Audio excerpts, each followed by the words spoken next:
OMG, bumaliktad na. Nataranta prosecution kukunin. Testigo Piatos, Sheriff BP Sara Panalo. Ayan, syempre itong balitang ating matutunghayan ngayon ay nagmula kay Banat Kabayan TV. At ito po ang inyong lingkod na si BT na magbibigay ng reaksyon at komento dito sa video na ating matutunghayan ngayon.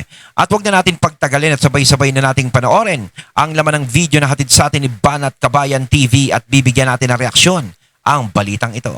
Pasok! Esperado na ang prosecution team dahil alam naman natin na Ayan, syempre bago natin simulan ang video ito, nais ko nga pala magbigay ng credits dito sa boses at video na matutunghayan natin ngayon at bibigyan ng reaksyon. Walang iba kundi si Sir Badong Arateles. Syempre huwag niyong kalimutang suportahan ang channel ni Badong Arateles. Mga katunay, pakibisita po yan at huwag niyong kalimutang mag-subscribe at mag-follow para maging updated po kayo sa mga vlogs, reactions sa mga balita na hinahatid sa atin ni Sir Badong Arateles. Ipagpatuloy natin. wala talaga silang malinaw na bintang at ebidensya dito po laban kay BP Sara, no? Kaya sa kanilang pagiging desperado, ito po ang kanilang mga hakbang. Nilista po nila bilang mga testigo ang sumusunod. Una, Mary Grace Piatos. Paano nyo ipoproduce yan si Mary Grace Piatos? Diba? Sila nga nagsasabi, hindi naman daw totoo yan eh. Grace Piatos? Kayo nga nagsabi na wala namang Mary Grace Piatos. Tama. Ikalawa, yung pong sheriff na sinapak po ni BP Sara nung siya po ay mayor pa. Ha? Tandaan po ninyo, walang mayor. yan naman, pati ba naman, natapik na nga natin dito yan eh. Pati ba naman yung sheriff na sinapak ni BP Sara ay gagawin nilang testigo? Anong kinalaman yan sa pagiging vice president ni Sara Duterte? Uulitin ko, ang impeachment ni BP Sara ay nakadepende yon sa pwesto niya ngayon sa pagiging vice president. Hindi yan counted nung mga panahong mayor pa siya sa Davao. Diba? Ako hindi ko alam kung anong utak meron dyan yung mga nasa kamera na galit sa mga Duterte at nag-i-impeach kay BP Sara, kung saan nila napupulot yung mga utak nila na nakakalat sa kalsada. Diba?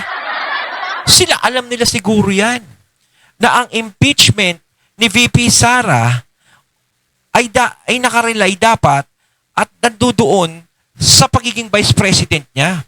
Hindi yung mga dati, yung mga past na panahon ni Kopong-Kopong, doon sila babase.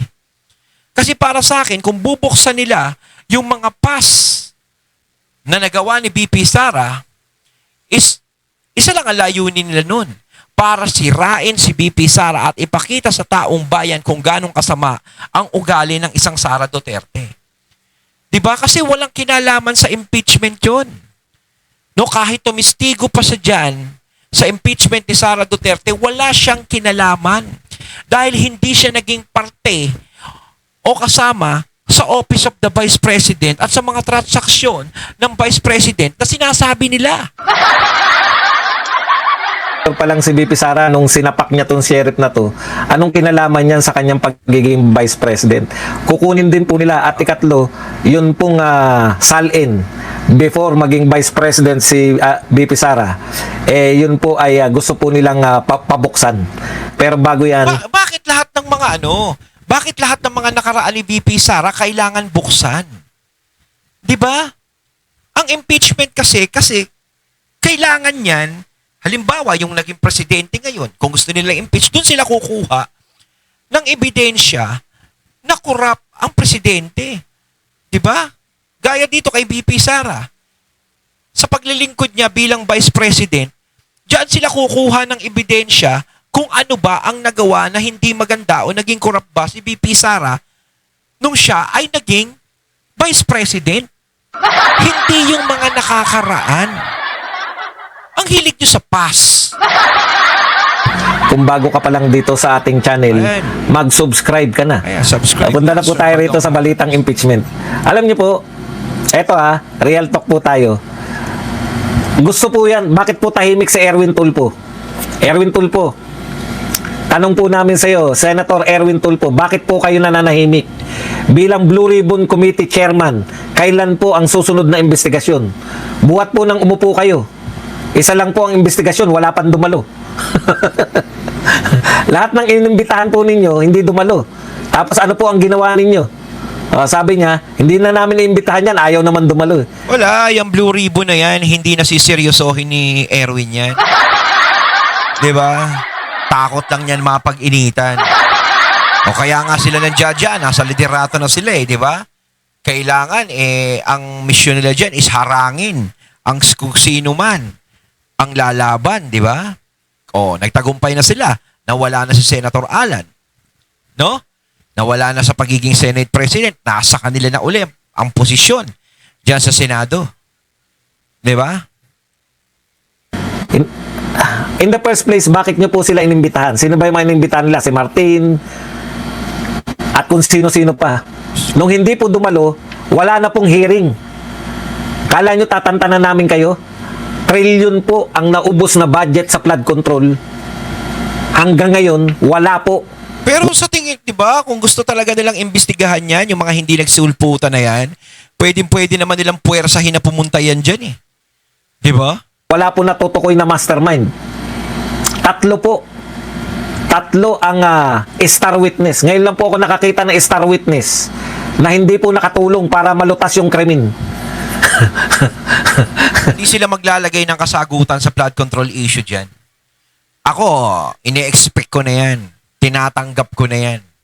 Noon na talagang walang mangyayari. Simula nang nawala si Senator Alan sa pagiging Senate President, alam ko na wala na talagang mangyayari sa investigasyon sa flood control. Pero depende na lang kung sakaling magpapalit ng administrasyon. Ganun yan. Alam niyo po, kaya kayo nag-star witness, alam niyo, DOJ, kung sino man po ang nag-star witness dito kay Alcantara, kay Bernardo, at saka kay sino isa, yung babae. Kung sino man po yung naglagay bilang state witness dyan sa tatlo na yan, dapat po maparusahan kayo. Paano nyo po paano nyo po naparalan na gawing state witness yan, hindi naman pala makakalutas yan ng mga mastermind. Hindi pala maituturo ng mga yan ng mastermind. Wala, para masabi lang nila na meron silang state witness. Para ano lang yan, papakiliti lang. Bakit pa tayo nag-state witness? Tignan nyo po. Sino yung dinidiin ng mga state witness nyo? Sila Bryce Hernandez? Mas mababa pa sa star witness nyo yun. May maniniwala ba? Na yung state witness nyo, mas mataas pa yung tauhan niya kaysa sa kanya, sa sindikato? Kung nagsosoli po ng pera sila, si Alcantara at saka yung tatlo nagsoli yan ng pera Kung nagsosoli po sila ng pera, ano po yung logic nun? Bahagi po sila ng mga magnanakaw. May sinusoli di ba? Ngayon ang tanong, kung hindi po sila makakapagturo ng mastermind, bakit nyo sila kinuwang state witness? Dahil nagsoli ng pera? Ang state witness po, mawawalan ka ng kaso. Oo. Pero ang kondisyon po dun, malulutas yung... Oo. Malulutas, maituturo mo yung mastermind, kaya ka ginawang state witness. Oo. Ganun talaga, pag state witness ka, meron ka importanteng gaganapan. Diba? Halimbawa, sa isang krimen, halimbawa, kasama ka, nag-aakyat bahay ka, tapos, may nangyaring di maganda, tapos, ikaw, medyo na konsensya ka, wala ka namang ginagawa sa sarili mo, mag-state witness ka kahit kasama ka sa kanila. So, mawawala ka sa kanila. Kumbaga, parang hindi ka na para kasuhan kasi mag-i-state witness ka sa kanila. So, kailangan talaga yung state witness na kinukuha nila is maging kapaki-pakinabang. 'Di ba? Yung kaya niyang ituro o ikanta kung sino man talaga yung pinakamalaking pader na sinasandalan diyan. Kaso nga lang 'di ba? Hindi naman nila kaagad masasabi 'yun. Lalong-lalo na, 'di ba? Iba na ang liderato ng Senado ngayon. Sa tingin nyo ba kung yung merong star witness na magsalita ng ganun at magturo ng magturo hanggang sa manuno, papakinggan ng Blue Ribbon ngayon? Sa akin, malabo na yan. Titirik ang mata natin kakahintay pero walang mangyayari sa mga inaabangan natin para magkaroon ng kasagutan ng flood control. Kanino sila state witness? Mas malaki pa po yung mga state witness sila sa mga Duterte na naman. Toli nila kaysa kay Ramon Revilla, yung binibin Revilla na ninakaw ni Ramon Revilla o porsyento ni Ramon Revilla, mas malaki pa yung sinusoli nila. Ibig sabihin, state witness sila laban sa mas maliit yung kinita. Parang ang hirap po paniwalaan. Nag-state witness kayo kay Ramon Revilla, kay Bryce Hernandez. Okay. Ang gulo, no? Kaya marami pa pong kapalpakan yan. Yan ang hirap sa kanila eh. Nakikitaan sila ng mga iba't ibang klaseng butas na pwedeng ipambato sa kanila. Kasi parang ang tingin nila siguro sa taong bayan, mga bobo eh. Parang hindi nyo maintindihan ang ginagawa namin. Kaya magagawa namin kung anong gusto namin gawin. Kahit ibendalo namin, hindi nyo yan mahahalata. O akala nila ganun. Eh hindi nila alam ngayon. Ang mga Pilipino ngayon ay matatalino na, mga tao ngayon. O kaya nagkakaroon ng mga ganyang klaseng komento sa kanila sa mga pinaggagawa nila. At lalo pong papalpak yan kasi ayaw po nilang mag-imbestiga. Yung sinasabi mo, Eric Stulpo, na no work, no pay, ikaw dapat na magdusa niyan kasi ayaw mo mag-imbestiga eh. Ano trabaho ng Blue Ribbon? Mag-imbestiga ng mga magnanakaw na may katiwalian sa gobyerno. Pag hindi mo ginampanan yan, kahit pasok ka ng pasok, hindi ka pa rin nagtatrabaho. Alam niyo po ba yung parang ano lang, importante lang sa kanya attendance. Importante, may attendance ako. Parang sa eskwelahan eh, kahit wala akong ginagawa, may attendance ako. Complete attendance. Kaya para sa akin, hindi nila gagalawin yung Blue Ribbon na yan. Maraming takot gumalaw ngayon dyan. Kung gagalawin nila yung Blue Ribbon na yan, yung Blue Ribbon Committee na yan, siguraduhin nila na kaya nilang panindigan. Hindi sila katulad ni Senator Marcoleta. Kaya nga parang nagpapasapasahan sila kung sino yung hahawak ng Blue Ribbon ngayon. ibig sabihin na no work, no pay? Marami po, nagta-time in, time out lang. O, punta na po tayo. Alam po ninyo, matagal na natin sinasabi, wala pong ebidensyang wala po silang ebidensya laban kay BP Sara. Hindi po nga po nila mapangatwiranan eh, kung ano yung binibintang nila eh. Ninakaw ba ni BP Sara yung confidential fund? Hindi naman. Ang sinasabi nila hanggang ngayon, pinakikinggan ko yung mga prosecutor. Ang sinasabi nila kay BP Sara, bakit daw si Mayor Grace Piatos? Hindi maipaliwanag, hindi maayos. Ganito lagi yung term nila, hindi maayos ang paggasta ng confidential fund. Ano ibig sabihin nyo ng hindi maayos na paggasta? Paano hindi maayos yung na yan, no? Hindi maayos ang paggasta ng confidential fund ni BP Sara. Eh, yung mga nakawan sa gobyerno, maayos ba? O, sige. Yung mga nangurakot sa flood control issue, yung mga nasasabot na mga pangalan dyan. Kasi si BP Sara, ano lang din yan eh, kumbaga, hindi pa napapatunayan eh. O, ipagpalagay natin, ilagay natin dun sa mga kinakanta ng mga testigo na hindi pa nananagot. Diba? O, kumbaga, wala pa rin namang silang kaso eh. Bakit sila ayaw nyong pag-initan? Mas pinag-iinitan nyo si BP Sara. Eh, magkano lang naman yan kumpara mo dun sa flood control issue. Diba? Bakit hindi nila magawang imbitihan, imbestigahan? Bakit hindi nila magawang ikulong? Bakit hindi nila ganyan? Diba? Puro kay VP Sara lang sila nakatutok. Kaya ano pa bang dapat naming isipin? Eh di politika lang to. Paggasta. Ninakaw ba? Akusahan nyo si Vice President Duterte. Ano ang akusasyon nyo? Ano yung mali niyang ginawa? No. Ayun nga matindi ron eh. Vice President ka na lang, ikaw pa mai-impeach. Mantakin mo sa kasaysayan ng Pilipinas, may ganun. Spare tire ka na nga lang, parang susunod ka pa rin sa utos ng magiging presidente dahil yung presidente ang tatalaga dyan. Kahit si VP Sara, tinatalaga lang din ng presidente yan kung saan siya ilalagay. Oh. Anong kinalaman ni VP Sara doon? Siya ba humahawak ng pondo ng bansa? Siya ba nagpapalakad ng bansa para ma-impeach siya? Kaya napakalayo talaga ng dahilan eh. Napakalayo ng dahilan yung mga ginagawa nila kay VP Sara ngayon. Diba? Ang taong bayan, sasabihin ko sa'yo ulitin, hindi bobo. Nakikita naming lahat kung ano yung tama't mali. Oh, kaso ang pagkakamali nyo, bakit yung pinag-iinitan si Sara Duterte sa kabila ng marami talagang kaso at problema dito sa Pilipinas na mas dapat pang unahin kaysa sa kanya? Diba? Kasi sa kanya, house show lang yan kay BP Sara. Diba? Hindi totoo o anuman, mahina ang ebidensya. Oh. Eh di dapat yung mga house show na pinagbibintangan din, yung mga hausyaw na ebidensya na pinagbibintangan din doon sa flood control project, dapat kung ano yung ginagawa nyo kay Sara Duterte, ganun din yung ginagawa nyo sa kanila. Dapat pilit nyo silang iniimbestigahan at pilit yung pinapaharap.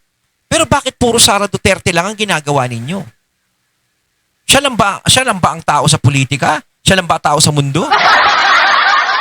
Para mag-target lock yung mga paningin nyo sa kanya? Hindi maayos ang paggasta. Bakit hindi maayos?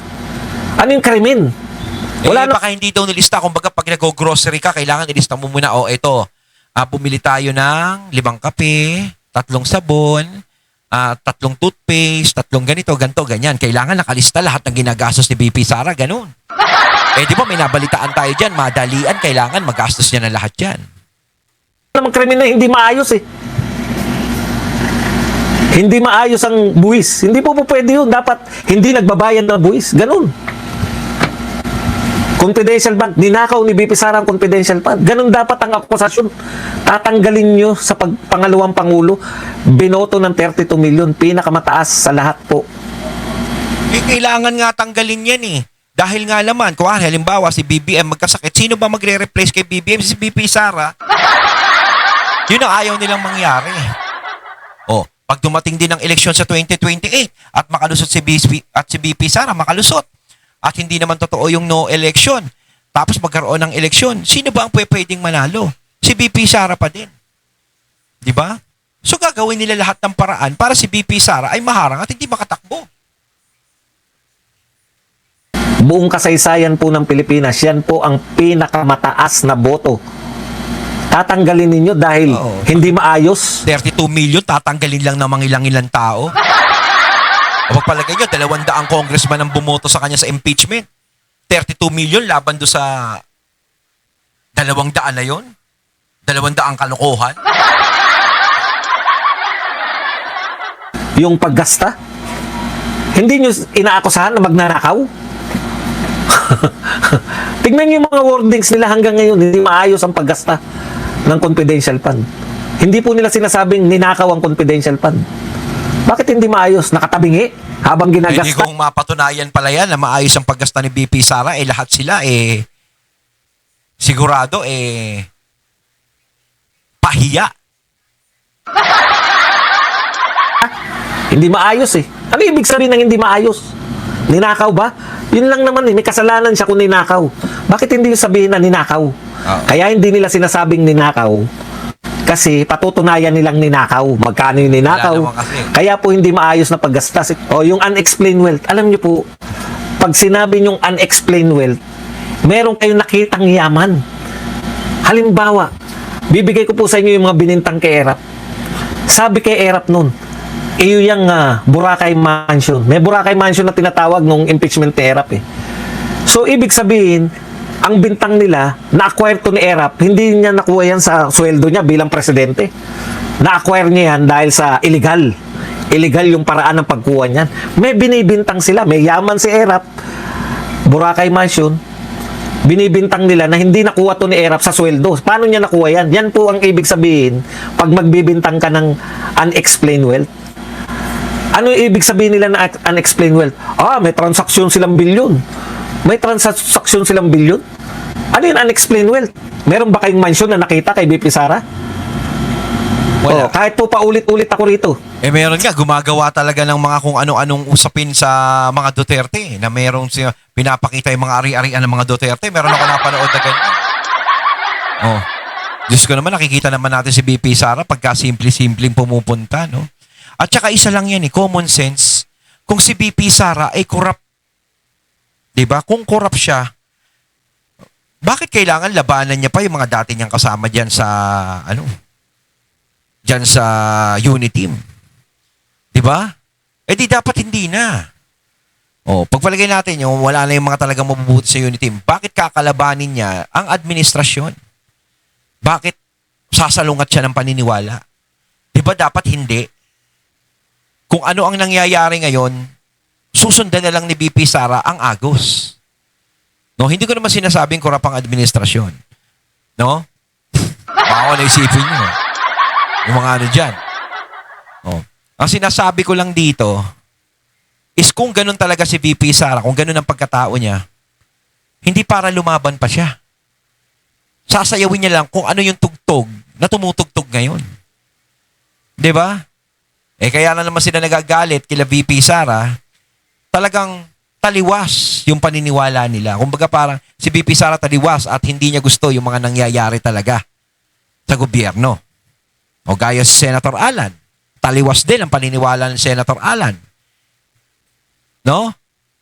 Hindi rin siya naniniwala sa mabuting gawin na ginagawa ng gobyerno dahil alam nila na mas marami pang problema ang hindi nasasagasaan ng gobyerno. Ganun yan. So anong nangyari sa kanila? Si Senator Alan na pag-initan, may bali-balita na kakasuhan, tinanggal sa pagiging Senate President. Ngayon naman si VP Sara. Lahat ng mga taong magkakaroon ng attachment o nagkakaroon ng attachment sa taong bayan is talagang tinatanggal nila sa posisyon.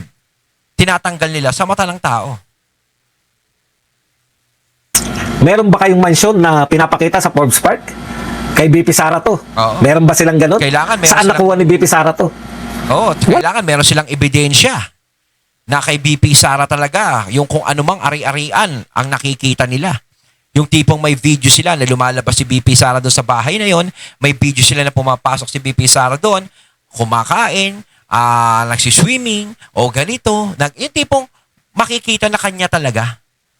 Kailangan maglabas kayo kasi kaya hindi nyo masabi si VP Sara na magnanakaw. Siyempre, pag ganyan parang sigurado yung mga taong mag-i-impeach sa kanya na merong gantong ginagawa si VP Sara Ayaw lang nila akusahan na ikaw magnanakaw ka. Hindi nila magawa yun. Kasi makakasuhan sila Once na hindi nila mapatunayan yan. Wala. Meron ba silang sinasabi na helicopter o jet? Kahit po paulit-ulit ko itong sasabihin, uulit-ulitin ko yung illogical ninyong paratang kay BP Sara. Magnanakaw pala siya Vice President yan. Maraming magnanakaw. Dito po sa gobyerno ngayon, marami pong magnanakaw na may mansyon sa Forbes Park. Oo. Patayo ng mansyon. Sino nagsabi Meron niya? pa nga may Si Toby sariling Chanko. helicopter. Sinita sila ni BBM, di ba? Sabi ni Toby Chanko. Oh. Sabi, patayo kayo ng patayo. Ilang pa ba kailangan yung mansyon sa Forbes Park? Ayun, di ba? Ilang pa bang jet at ilang pa bang luxury cars ang kailangan nyo? Yun ang Oh. may ebidensya talaga. Kasi hindi naman sasabihin nyo na walang ebidensya. Yan po ang katangian na magnanakaw ngayong panahon na to. May luxury cars ka, nasangkatutak, saldi ko. Oh. Meron kang jet, meron kang helicopter. Yan po ang mga unexplained wealth. Paano kayo nagkaroon yan? Saan galing yan? Yan po ang sinasabing unexplained wealth. Bakit ka mayroong helicopter? Bakit ka may jet? Bakit ka maraming mansyon sa Forbes Saan yung Park? pinitas yan? Yan po ang kahulugan ng unexplained wealth. May nakita silang yaman mo, pina-explain sa'yo. Paano nyo sasabihin na may unexplained wealth? Wala nga luxury cars? Ilan ang jet at saka helicopters ni Saldico at saka ni Martin Romualdez? Sangkatutak. Ilan ngayon ang Kita jet nyo at naman si VP Sara sa litrato Sa mga video niya. Yung mga latest niya ngayon, kita nyo kung gaano siyang kasimple. Kung merong unexplained wealth yan, malamang ko, meron na mga bag na mamahalin yan.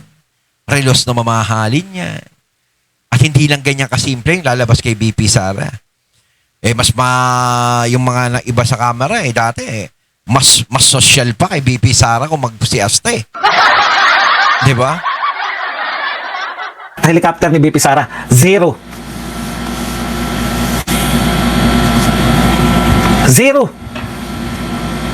Ano yung sasabihin ninyo na unexplained wealth? Saan ang unexplained wealth? Wala nga kayong mapakita na yaman Unexplained. Kaya nga nila hindi ma-explain, kaya unexplained.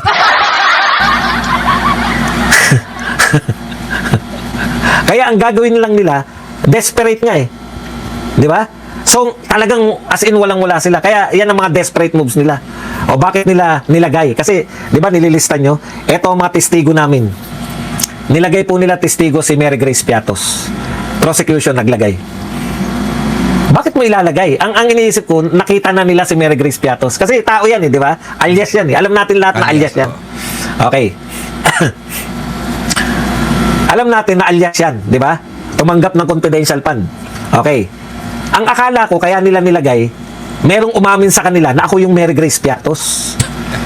Gusto ko pong tumistigo. Kasi po, ang pinirmahan ko, 20 mil eh. Baka Binigay sa akin ni mamaya BP Sara, hangin 10 mil lang. Parang ganun yung kwento, di ba? Kinatkong ako ni BP Sara eh. Ganun. Akala ko, kaya nila nilagay, kasi nahanap na nila yung pumirma ng Mary Grace Piatos. Alam niyo po, kung diskarte pala nila yan, desperate nga eh. Ang gagawin pala nila, pipilitin nila na lumabas si Mary Grace Piatos. Hindi pa nila nakikita. O, tignan nyo. So, iano nila, naghahanap nag-iano sila sila ng na, multo. Mary Grace Piatos, kung saan ka man naroon, Ang ginawa, iniimbitahan ka namin. Ganun lang po. Ito sabi ni Chuo, kung hindi lumutang, bogus. Yan yung strategy nila. Iimbitahin nila sa ere. I-announce sila na iniimbitahan namin si Mary Grace Piatos. Pag walang dumating na Mary Grace Piatos, Bogus. yan ang sasabihin nila. Okay, tanyo na, walang Mary Grace Piatos. Yung style nila dun, lalagyan nila ng bakanting bangko. Nakalagay doon, reserved for Mary Grace Piatos. Tapos tatanungin nila, walang tao, di ba? Ganyan si BP Sara, di ba? Tinatanong nila, ano po masasabi nyo, BP Sara? Siyempre, hindi kikibo si Mary Grace Piatos kasi wala eh. Kung hindi raw lalabas si Mary Grace Piatos, bogus. Wala raw talaga. May mga pride po yung mga matatasang posisyon. Hindi po yan papayag na kung magnanakaw po si BP Sara, hindi po yan papayag na barya-barya. Alam niyo yung Tama. Mary Grace Piatos, kumpara po Tama yun. Yung pa isa. Kung talagang magnanakaw si BP Sara at nagnanakaw siya, bakit magnanakaw lang siya ng ganong kababang halaga? Di ba?